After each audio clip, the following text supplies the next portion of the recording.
and burden the 12 people that were here last week and do most of it again, or just to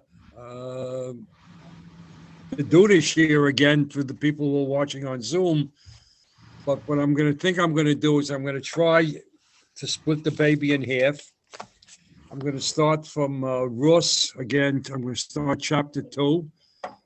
So if I don't know if anybody downloaded in the office the Myra Makomos, but however, if you have a home, and it might be very easy if you want to follow along, just get a Sefer Rus. And I'm going to start with the chapter 2, which splits the baby in half. We're working towards, obviously, those elements, those character elements, those character strengths that are needed for when someone becomes king, Malchut Beit David. And just a quick review, we of all the personalities that could have been chosen to be the father of Malchut Beit David, working towards trying to understand why Rus and why Boaz. What particular characteristics did the two of them have that made them acceptable to HaKadosh Baruch Hu, so that Malchut Beit David should come from them? And the theory that we're working towards is that the nickname for Gilat Rus, for Sefer Rus, is Sefer HaYoshar. Okay. Also, some have called Sefer HaChesed. I'm just telling you, Ada, what some of the names given to it. Sefer HaYoshar is doing the right thing, correct? Okay. So what we're doing here is we're working on identifying. Rita is keeping notes here in the at the Shia, because she attends every week, and we're keeping a checklist of the multitude of chesed behavior that Rus, Naomi, and Boaz are exemplifying. And hopefully at the end of this year, we'll do a little bit summary to see where we are. All right. And again, as we go through the shir and we identify an act of chesed, the reader is jotting it down. Okay, let's start. All right, some of this is going to be, again, I don't want to apologize because it wasn't my fault that the internet went down last week, but I apologize if some of the people may have heard this here at the shir. We're going to go through a number of material from last week. All right, so going to the text, Naomi Modali Isha. Okay, Naomi had a relative. Okay, Li Isha, a relative of her husband. Ish Gibal Chayim Mishpachas Elimelech. Okay, Ushmo Boaz. So a number of things we learned from this pasuk. Again, I'm sorry if I repeat myself. The word Moda is spelt seemingly different than it normally would be spelled, right? There's a Modak Kri and a Modak Siv. Right, so we're going to want to know what that teaches us, right? Ish Gibal Chayil, again, has its own connotation, what an Ish Gibal Chayil is, because the Torah is very, very sparse on its words, and when it gives somebody that epitaph, so to speak, it's really trying to tell us something, okay? And again, the wording Ushemo Boaz, right? Most of you will remember last week we said that the placement of the name and the word Shemo indicates whether the person is a tzaddik or not. The person is a tzaddik generally, and this holds throughout all of Nach, all of Chamishi Chumshei Sorah. When the word person's name is preceded by the word Ushemo, in this case Shmo Boaz, the person is a tzaddik. When the person's name precedes the word Shemo, like Novach, Novo Shemo, Golya Shemo, then the person is a Rasha. So just on, that's a little bit of a secret, that just on those two words and the placement of the name and the word Shemo tells you right off the bat. And that holds consistently throughout all of Torah Nevi'im Ksuvim. Okay. name Boaz. Obviously, if we take the word apart, Boaz, we got really two words embedded in the word Boaz, the name Boaz. Boaz in him was a great deal of strength, all right? And we're going to see that. Gibor Chayil, all right? Gibor Chayil, a person is considered Ezehu Gibor, right? Somebody who conquers his Yetzer Hara, somebody who conquers his desires, okay? So this was Boaz, all right? All right. From this introduction, we can deduce that this is an honest, wealthy, and learned and respected person. Okay, that Boaz is the grandson of Nachshon ben Aminadov. Okay, you have a genealogy chart. I don't know if you can download it. We made it available of going all the way back from Yehuda and how the family developed all the way down to David. Right? Could you just say that again? Who was the grandson of Nachshon? Hold. First of all, first there's a question here in the room, and then I'll take your question, okay? Oh, I can't tell what's going on there. Okay. Okay. I'm sorry. No, it's not your fault. Not your fault. Okay. It's the technological age we live in due to COVID. Sam, go ahead. Before I understand that's the part of it is strong. Well, not higher. Physically, no? Okay, so we'll get into how strong physically he was. Sam is saying Gibor is one thing, Chayil implies something else, that he's strong. All right, this is a good question. Hopefully I'll be able to give an answer soon. All right. We had Mrs. Wilk. Yes, the grandson of Nachshon. I missed a few words over there. Okay. Nachshon ben Aminadov. His grandson was Boaz. Oh, okay. Wow. Okay. So we had a tremendous yichus. Oh, yes. A lot of yichus. Okay. Thank you. So I want to do, again, I apologize to the people here. There was a Gemara in Baba Basra, Daf Tzadik Aleph. We read this here, which I said to a number of people was when I did it last week, is a very, very confusing Gemara. Very confusing Gemara. I don't understand it. And if there's really somebody out there that or here that can explain it to me, it's talking about Boaz. All right. Gemara, Baba Basra, Tzadik Aleph, Amud Aleph. Okay. So Shimon Bey, I'll read it through very quickly because we did this last week. Again, I apologize. But Shimon ben Yochai Omer, Elimelech, Machlon, V'chilyon, Gedolei Ador Hayu.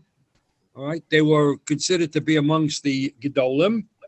Ufanosei Ador Hayu. And they were people who were so wealthy that they sustained the generation that they lived in, right? Okay, this Gemara, the whole Indian of this Gemara is what happens of people who leave Eretz Yisrael. We're talking about the negative things that happen to people leaving Eretz Yisrael. Okay, with man nenshu, and why were they punished so? Because we know Machlo and Chilyon and Elimelech all died because they left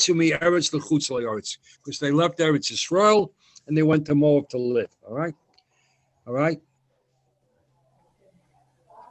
Okay, I'll skip a little bit. All right, because I remember. Okay, all right. Says Hayom Shabbos Rus HaMoabili Eretz Yisrael. The day that Rus came to Eretz Yisrael, back to Eretz Yisrael with Naomi. We said that the whole town had turned out, but Teom Kola here. Okay. Mesa Ishto Shel Boaz. This is according to the Gemara. Boaz's wife had passed away. So as the Gadol, everybody was out in the public square to be Menachem Avil. All right. We know Boaz has another name. I told you when we were learning a different Indian. Okay. Ibsan Boaz. Ibsan is considered one of the 15 Shoftim. Okay, Ibsan was another name from Boaz. Ibsan, that name could be taken apart to read Abson. He was the father of the generation, the people of Bnei Yisrael, sometimes they called Son. All right. Okay. So here's the part I don't understand. Amar Rav Huna Amar Rav. Okay. Meya ve'esrim mishtos also Boaz Levanov.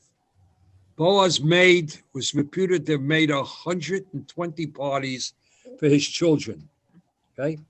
Shenemar, that says, Vahilo, in Shoftim, it says, Vayilo Shlosha Bonim Shloshim Bonos. Okay. He had 60 children. Boaz gave birth to 60 children. Okay. That's maybe I was going to say why he was considered a Gibal Chayil. To have 60 children is, I guess, quite an accomplishment. From one How wife? many wives did he have? I don't know. This again, I said this is the Gemara that we're going to learn now. It's perplexing to me. I don't understand. Gibal Chai always has to do with the army. Okay, all right. So, Shloshim Bonos Shilach Hachutza. His daughters, he sent Chutz La'aretz. He sent them outside of Eretz Yisrael to marry. Ushloshim Bonos Hebi Levonov Min Hachutz. I don't know why. I'm reading you the Gemara, okay? I'm reading you a Gemara that I says to me is very, very perplexing, all right? Maybe Chaim, who's a newcomer to this, maybe Chaim can help us out. Maybe he understands this better than me, all right? The bottom line is, to all the 60 children, he made two parties. When they got married, he made two parties. 60 times 2 comes to the 120 parties that the Gemara said he made. Okay. One party he made in his house, for the groom's house. Another party he made in the bride's house. One he made for himself and one he made for the Machatenim. Okay. Wow.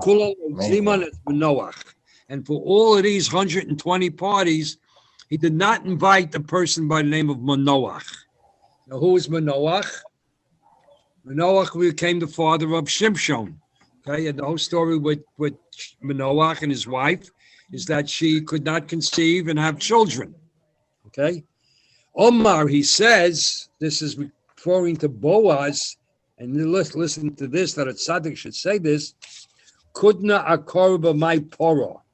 Okay, he says, what will I get from this? It's like a donkey. He's like a sterile mule. How will he pay me back? Okay, how will he pay me back? Right. So apparently, that's a character flaw in Boaz. All right. So why were again the what I find is the irony. It's a word I'm saying. The irony in all of this is, why couldn't we originally marry or bring anybody from Moab in to Bnei Yisrael? The Torah says, "Asher kidmu eschem b'lechem v'mayim b'derech etzeis Mitzrayim." I said lo kidmu. What did I say? Oh, okay. I left out the word lo. Okay, that they were. It makes all the difference. You're right. It makes all the difference in the world. Okay, shelo kidmu eschem b'lechem v'mayim. That they were very cheap. They were parsimonious. They didn't give out food. And here now Boaz, who's going to be involved very, very heavily in relearning the halacha Moabit v'lo Moavi, okay, the Gemara says about him that he was also didn't want to give out food, didn't want to provide this Manoach to a party. All right, so that's the Gemara that I say I have a very difficult time understanding.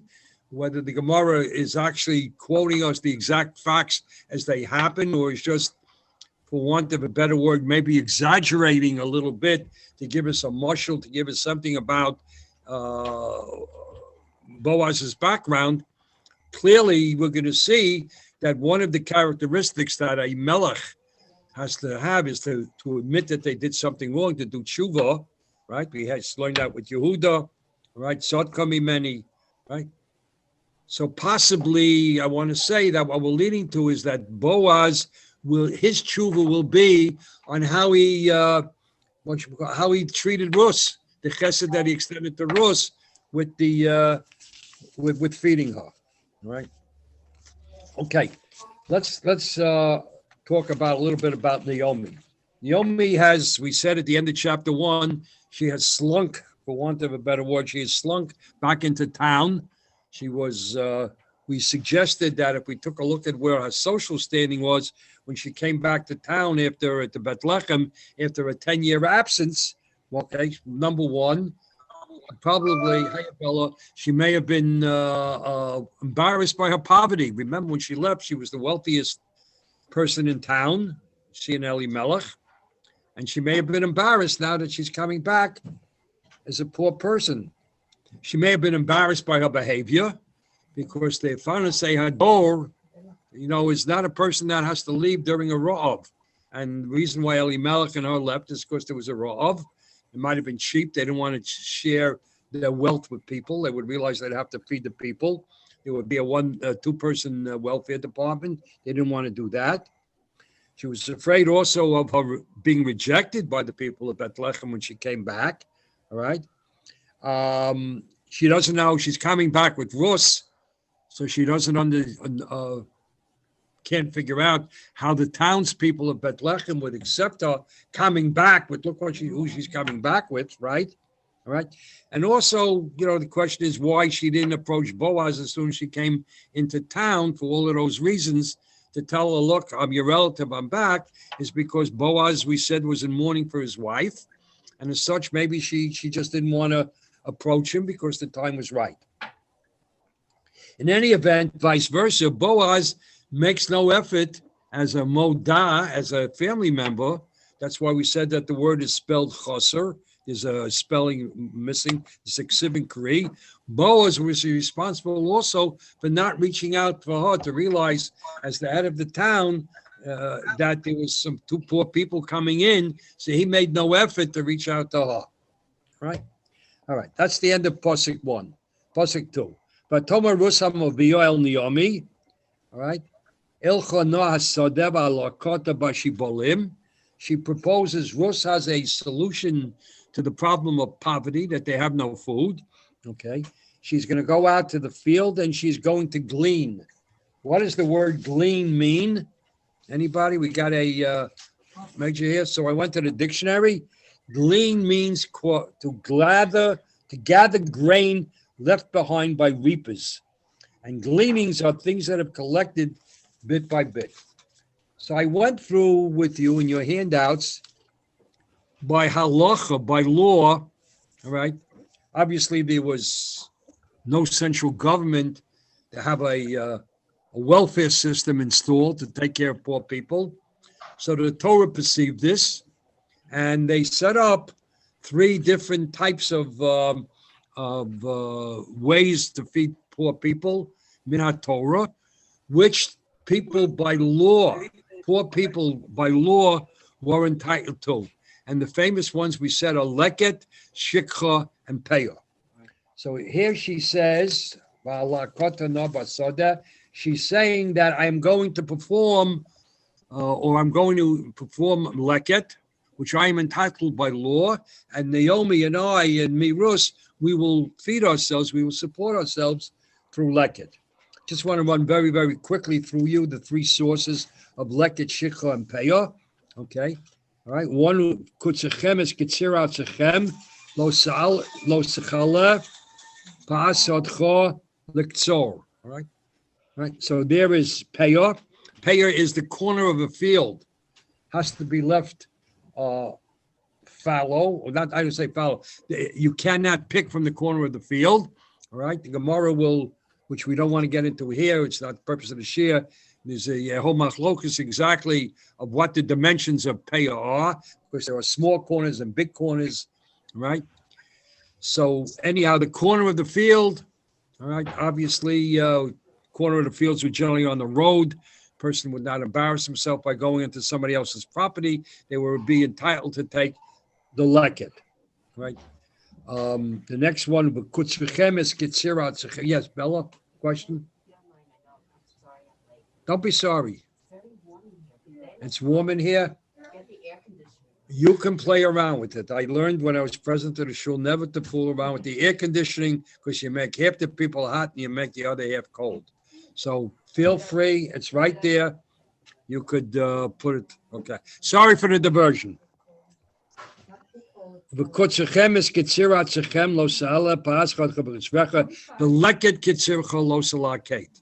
So now we have the mitzvah here of leket, okay, that the poor person is entitled to leket. What is leket? Leket is when the reapers are going through the field and some of the stuff drops. Okay, they're pulling, and some of the stuff drops. Okay, they can't bend down and pick it up. Okay, what's left has to be for the oni. So isn't leket the same as shikha? No, shikha is when you're going to a portion of a field and it's still laying on the vine and you forget to take it off. Okay, so the third one is so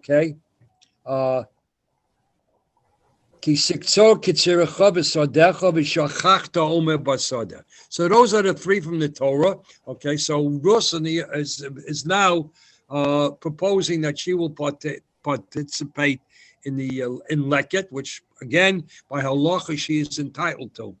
Remember, this was not a government handout. This was a right of every oni min haTorah to collect, to do. Right? Okay.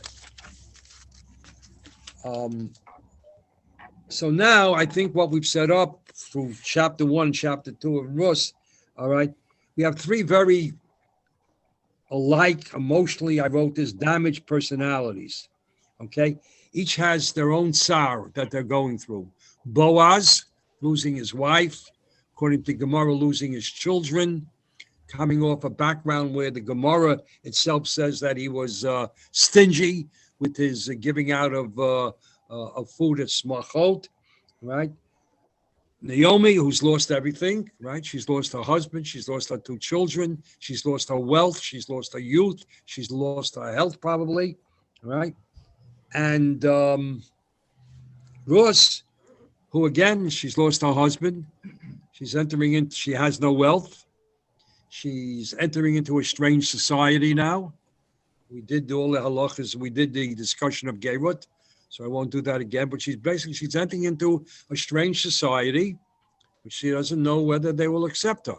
So now we have 3 people, all emotionally fragile, and then, as we're working through Rus, the story will be how all 3 people, through the help of HaKadosh Baruch Hu and through these acts of chesed, will then get back on their feet again to become whole, functioning human beings. All right? All right. Rus, the act of chesed here is by saying that she's going to go out. By Rus going back with Naomi to Bethlehem, what is she saying? She's saying, I am going to be taking responsibility for my mother-in-law. My mother-in-law is old. My mother-in-law can't work, or my mother-in-law won't go out to the fields for all the reasons we said. She was embarrassed. She was old, or she didn't know how the townspeople will accept her. Don't worry, Mom. I'm going to take responsibility not only for feeding myself, but from feeding you. So that should go down on the chesed sheet. I'm sure you have it already. All right? Okay. Vatelech vatovo. Vatelech vatovo. Again, interesting words. Vatelech vatovo. Right? She came and she went. She came and she went. All right? Vatlaket basoda achrei hakotzrim. She went in after the people who are reaping. That's the way the procedure of leket worked, is you had to line up behind the people who were picking so that if anything fell, you would know what fell down and you would pick it up, all right? Of all the fields in Eretz Yisrael, and all the fields, I should say, in Beis Lechem, that Rus had the opportunity to do leket, okay? I don't want to say that there's coincidence, because there's no coincidence in the Torah, but by Yiker Mikreha, the double Lashon, right? What happens? She was destined. That's the word I want to use. Maybe that's a good word. She was destined just to wind up in the field of Boaz, right? Just destined. So you can see all of this that's happening is going to be Min HaShamayim. It's not happenstance. It's not coincidence. It's not, an accident. Which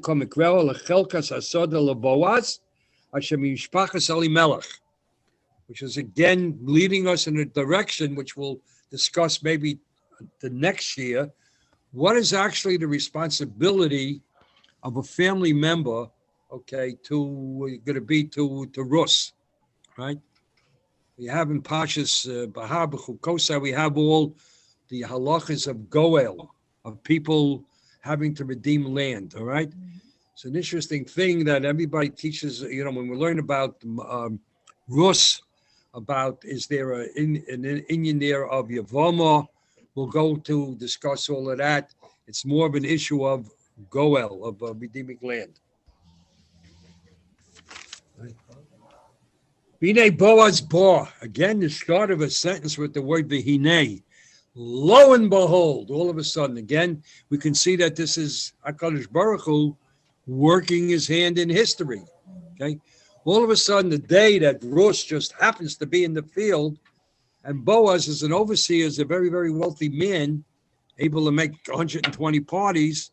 He must have had a tremendous amount of fields, land, and property, right? And we also know he had just gotten up from Shiva, allegedly, according to the Gemara, right?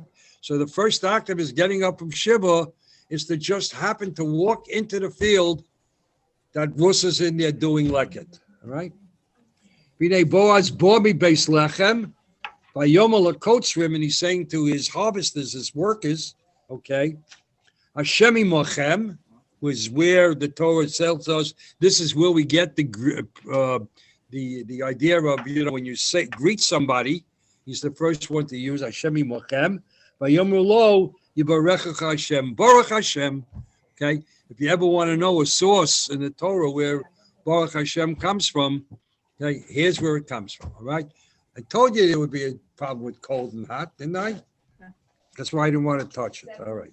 But this is, The source for Baruch Hashem, I think, is also Yisro when he came.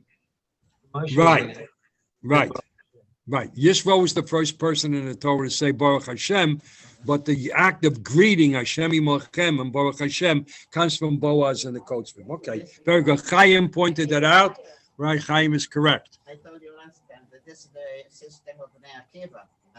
Right, Ada's pointing out that this is the system of Bnei Akiva to greet people, Hashem Imochem and Baruch Hashem. Okay. All right, please, let's go. It's too hot? No, it's not your fault. We're having a problem here in the room here, whether it's too hot or too cold. I knew I didn't want to touch the air conditioning. Okay. Vayoma Boaz lenaro. And Boaz says to his workers, Anitzav ala kotzrim. I'm sorry, Vayoma Boaz lenaro. Here the word naro means his foreman. All right, his foreman. It's an interesting word, but it's his foreman. Vayoma Boaz lenaro, Anitzav ala kotzrim. Because he says to the foreman who was standing over the reapers, he sees Rus, something about Rus. You can imagine how many people must have been out there in the field. Again, something about Rus attracts him. A lot of people out there, something about Rus attracts him. What was it? Chazal say it was, and again, this is hard to understand. I have never been in the fields myself, having to do leket, thank God. But she was picking in such a way that, in terms of the bending process, a woman wearing certain clothing, when they're bending, there's an issue of sneers. She was modest, all right? She was modest in her dress. She was modest in the way she picked. Most poor people, they see something free on the ground, you run to chop it, to grab it. But she approached leket, she approached the leftovers with a certain degree of modesty. She didn't, I guess, push. She didn't shove. She was dressed in a certain way. When she bent down, she made sure that she was covered. And she bent in a modest type of a way. Oh, yeah. So that's why Boaz, according to Chazal, that's why Boaz noticed her. So now the hard to understand, but the foreman had some level of intuition. Something was not right, that of all the people, why should Boaz recognize Rus of all the people? Okay. So Chazal have two approaches to this. Number one, that the foreman wanted to warn Boaz away, that she was an Isha Moaviyah, and since now he is a widower, okay, he should not be interested in her. So he's pointing out to him, the various traits of Rus they shouldn't get interested in. The other one is that from the opposite side, Chazal say that Rus was reputed to be an outstanding in terms of her beauty, an outstanding in terms of her chesed, okay, and from the opposite way that the foreman was looking to help the shidduch along. Okay, all right. By Anak Nitzav Alakosim Vayomar Nara Moavia he. She's a Nara Moavia, right? Hashova im Naomi Mistay Moav, right? So he's playing both sides. She's known to Naomi, right? Naomi is a tzedekis. So the fact that Naomi is keeping company with her is a positive. And on the other hand, she's an Isha Moaviyah, that she comes from Moav. And remember, we said that the halacha at that time was that you could not marry an Isha Moaviyah. Boaz is going to reveal the halacha later on. Remember when we learned about Osniel and Yehoshua, we said there were so many halachas that Yehoshua, was forgotten after Moshe Rabbeinu's death. One of the halachas that was forgotten was Isha Moavi below Moaviyah, right? Okay. So Rus answers Boaz, and she says, 7, Vatoma la kaita noah, alakta noah.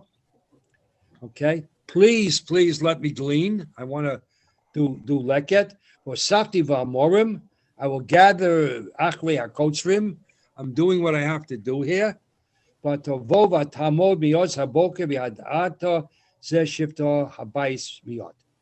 Question here also: who is saying this? Is this Rus talking to is this Rus talking to Boaz, or is this the foreman?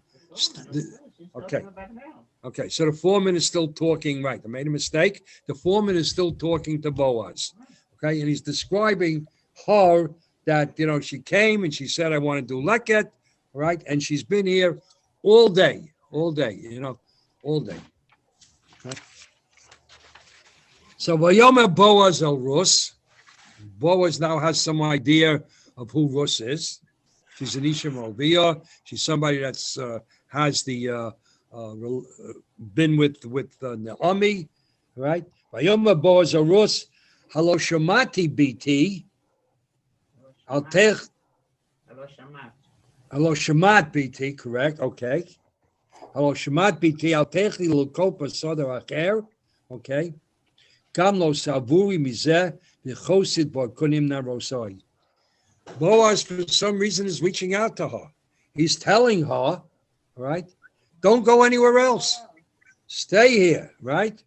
All right, stay here. Stay close to my girls.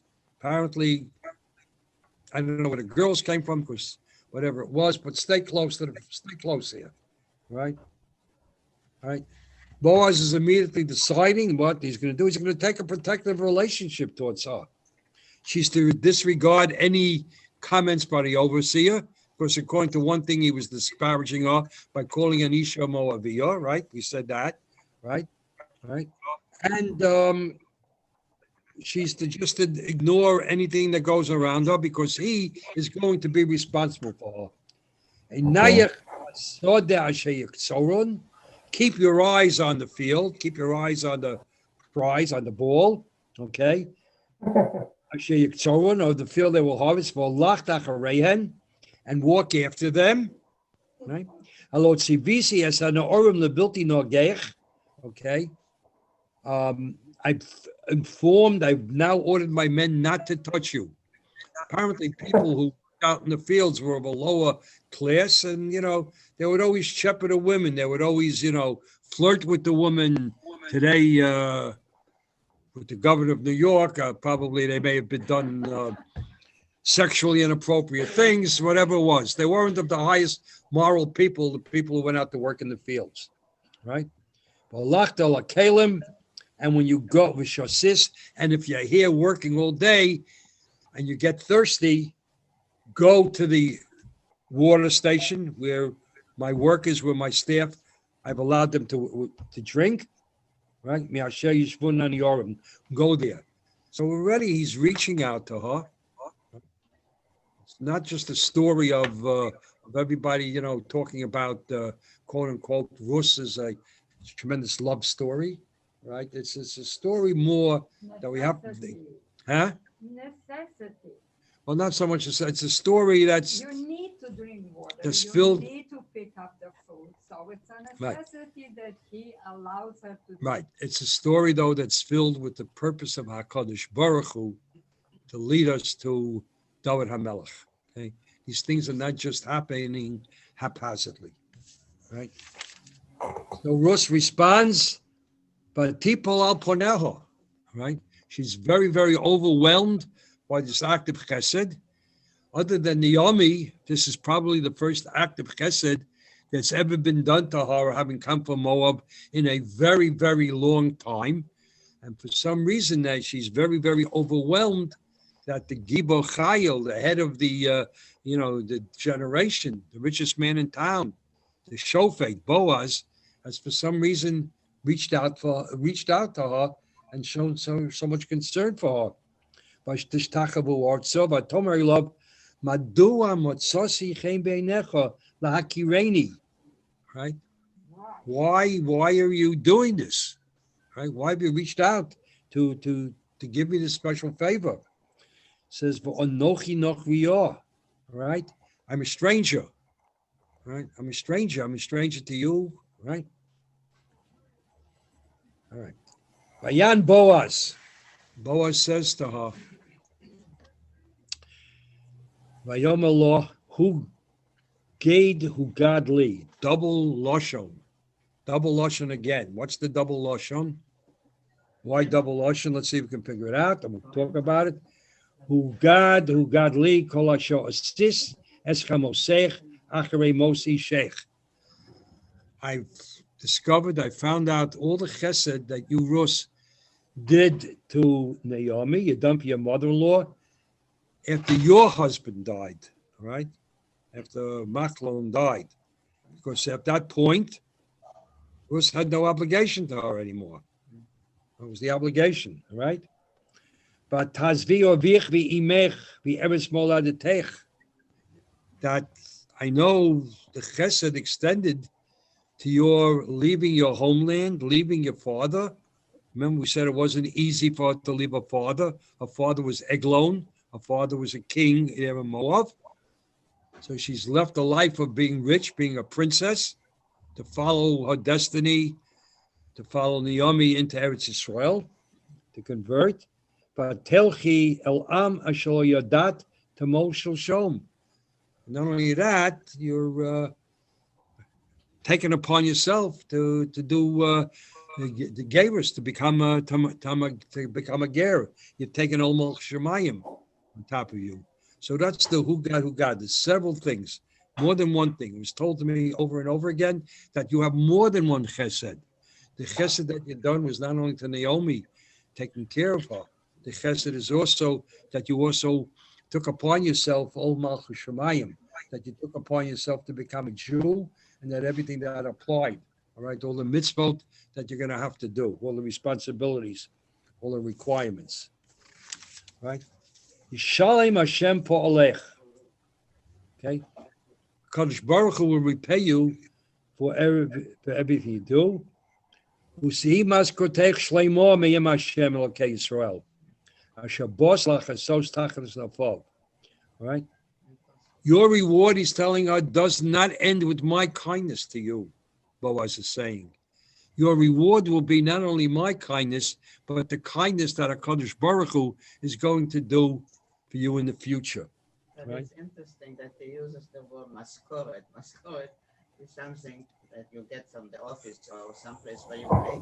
Right. But this is not really. Well, but it's also a reward, isn't it? You get a reward. Reward, yeah. All right, okay. Mulech or Okay. So from here we learn that chesed in this world carries over to reward in the next world, right? And Boaz is giving her that particular bracha, okay? Boaz is now going to give Ruth four brachos. What is he giving her? He's giving her respite and peace and a way to support herself, right? Chazal say here that at this point, recognizing Rus, for some reason, He's already got the inkling to marry her. Will we get that? You have to go again, I say, to Torah Shabbat Peh. I know you have difficulty with Torah Shabbat Peh, okay? Just wondering whether No, All right. because he went to another. He must take Shleimah. He got the- All right. What is he saying to you? He must take Shleimah. Embedded in the word Shleimah. By taking the kudot out of Shleimah. Who do we have? Shlomo. Right? So Boaz through Ruach HaKodesh saw that something was going to happen. He's saying, he must protect Shlomo. He must protect Shlomo. You don't like it, your reward will be that you're going to have Shlomo HaMelech. Kings are going to come out from you. But the idea is So he's saying Shlomo too. Rus, according to Chazal, lived into the time of Shlomo HaMelech. She lived to a very, very old days. Said that Shlomo kept two other chairs next to his throne. One for his mother Bathsheba and one for his grandmother Rus. That's how long she lived. So he must protect Shlomo. Okay, Im Hashem. Okay. All right. She's offering her marriage, fertility, privilege, and royalty, in addition to immediately a form of support. Right? Tomer, and she says, Adoni. She thanks him. Rus is now thanking him. Okay? Because you have comforted me. Again, like I said, Boaz is the first person other than her mother-in-law to reach out to her, maybe since the death of her husband, to show her any kind of nechama, to show her any kind of kindness. Where was she getting kindness from? Okay. Right? Because what you said spoke to my heart. It really reached me. Right? Okay? In the future, she's hoping that he, Boaz, will not treat her as Achad Shib Chosech, like one of his servants. So what is Rus even saying here? Rus realizes also that something is happening over and above a normal relationship of, I feel sorry for you, all right? Carl has a question. I'll try to repeat it. Right. Then we learned that he also checked with other relatives. He made a meeting in. Yes, but, town. okay, yes. So Carla, as she loves to do many, many times, and I love for this, she's jumping ahead. She knows the end of the story. And she's saying- I thought this was before. No, this is going to be after. This is going to be the end of the story. He's finally going to marry her and redeem the fields and marry her, right? He didn't check her out yet. Okay. But Tomer, okay. Vayomer Boaz le'esa ochel. Boaz is still not finished with her, all right? It says now it's mealtime. Remember, Rus was there all day, so she had to get hungry, right? Vayomer Boaz le'esa ochel goshi halom yachalt min halechem. He's now offering her where his workers eat. Apparently, they must have had a big picnic table out there. And they bring the field, the food out to the field so that the workers can be productive. They take the lunch break or whatever it was. Okay, and eat bread and dip your morsel in bachomets and the vinegar.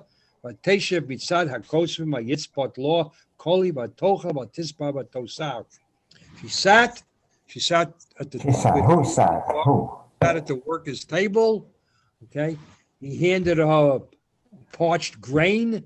She ate. She was satisfied, and not only that, but Tosar, she left food over. Why did she leave food over? Because she's got to bring stuff back for her mother-in-law. It would not be nice of her if she filled herself up and then didn't bring back cooked food to the mother-in-law. Another act of chesed, right? So this is again Boaz. Again, why is he doing all of this, Boaz? probably got hundreds of workers out there. But he's a relative of Naomi, so surely you should help her. Okay, so maybe that's, Is there another reason? This is the crying out? so I would like to take it a step further, okay? Ada is saying that the reason why Boaz is so kind to her is because Boaz knows that she's a relative of Naomi and he has an obligation to take care of her, okay? That is correct. I won't say that's wrong, but I want to say through Ruach HaKodesh, something else is working on here. Something else is happening. That I think he's going already, as we would say, maybe Lifnim Mishur Sadin. He's doing more for her than maybe he has to. Maybe something else is at work here, all right? But Tokom, she got up from the table, the lakate, and she got up to continue working. They say she took a lunch break. Vayitzav Boaz is the hour of Lemor, Gam Benu Amorim to lakate below Sichol Lemo. Okay? Let her, he's giving her even additional rights to glean, okay?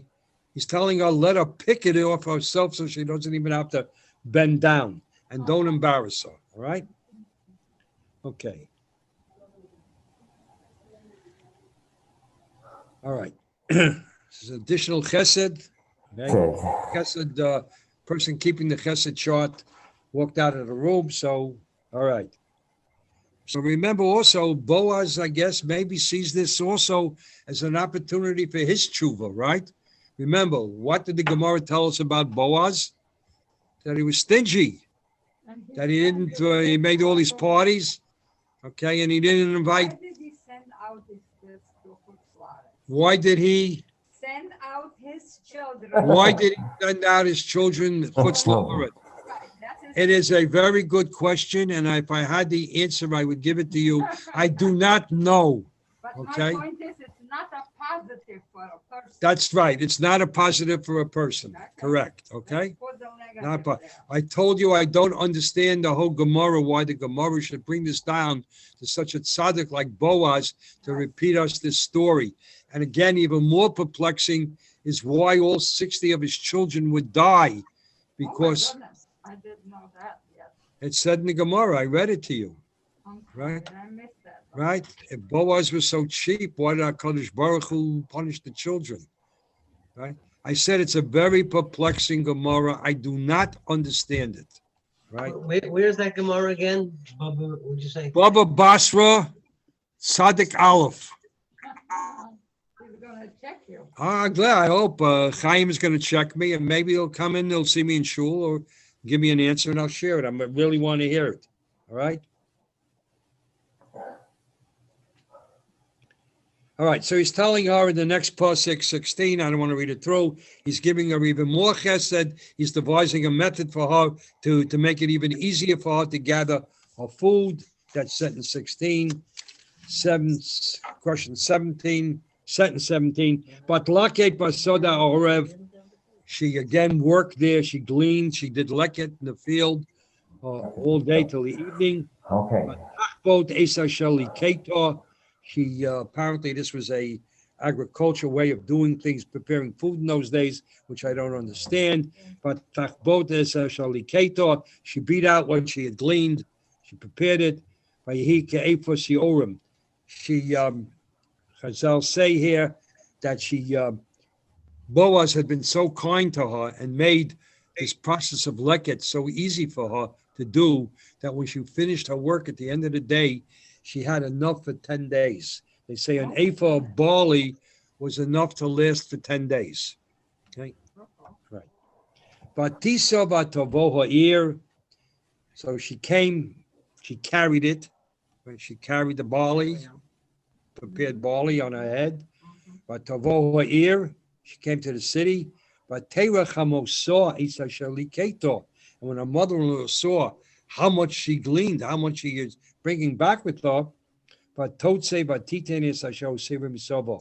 was took out and she gave her what was left over after Rus had eaten. She gave to her mother-in-law. Another act of chesed, right? So 19, sentence 19. Naomi is astounded with all of this. I mean, to come back with so much. But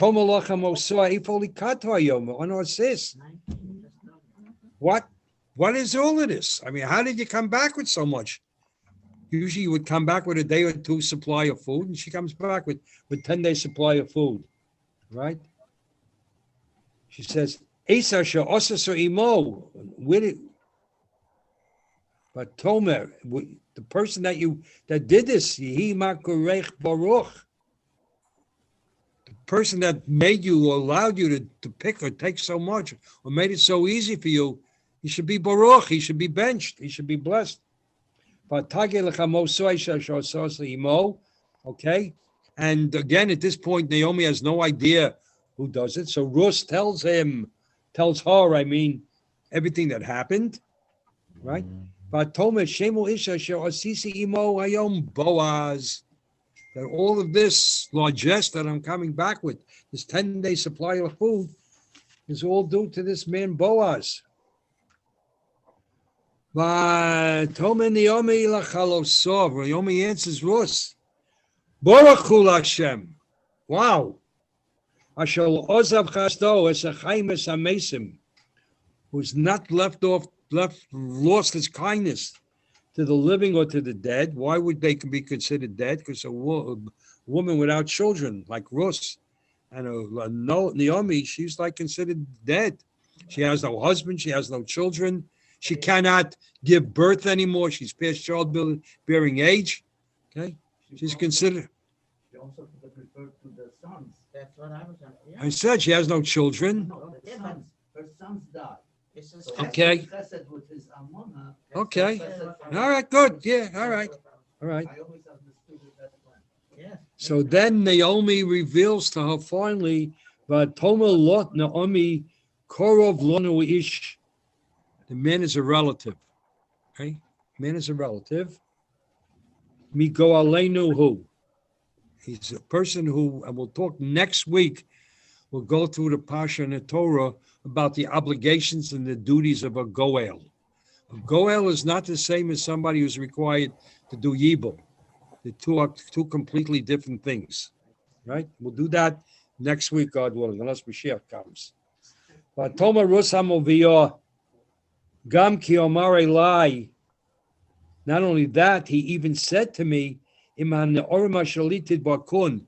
He singled me out. He singled me out to special to work with the Yorim, all right? Adim kilu esakol hakosher shalo, until they have finished the harvest. So not only that, he's promised me that this is going to be his field is going to be a source of continued nourishment for me. I can go there whenever I want. Vatoma Rus Hamoviyah. Gam ki omar elayim an yorm shalit bakun im kilo. Okay, I did that pasuk, right? Vatoma Naomi a Rus kaloso tov bt. This is a great thing that happened. Okay, ki seitziim narosov lo yifgu vach basader acher. Go stay with him. Don't take your chances anywhere else, all right? But Tidbak Benaros Boaz Lakate, and she stayed with Boaz at Kolos Kitzir Achitim until the end of the harvest, which we know took from right after Pesach until Shavuos, right? Which also has implications, okay? Because a ger has to wait how long until she's married? A ger can't marry right after a gerut. Cannot marry right after she converts. She has to wait. So we'll talk about that next week, right? Because this time frame that we're setting up here, we know that Boaz is going to marry us eventually, right? Okay. Vatidbak v'naros Boaz laket at kolos kitzir achitim. She again stayed with him at the end of the wheat harvest, right? But Tesheves Chamosa, and she continued to live and be a support for her mother-in-law. Okay, so we see here many acts of chesed, right? This is where we're going with this chesed on part of Boaz, chesed on the part of Rus. Next week, we're going to learn about the chesed that Naomi is going to do. Because Naomi, through Ruach HaKodesh, next week is going to see that something is happening here. She's going to redirect Rus to Boaz with the purpose of marriage, all right? Marriage, which I guess is the biggest chesed that one can do. Okay. All right. Any questions? Barbara, anything? You okay, Barbara Sturman? Good, thank you, Marty. Okay. Thank you. Chaim, you're all right? Very good. Ms. Wilk, you're okay? All right. Yes. Thank you, everybody. Thank you, thank you.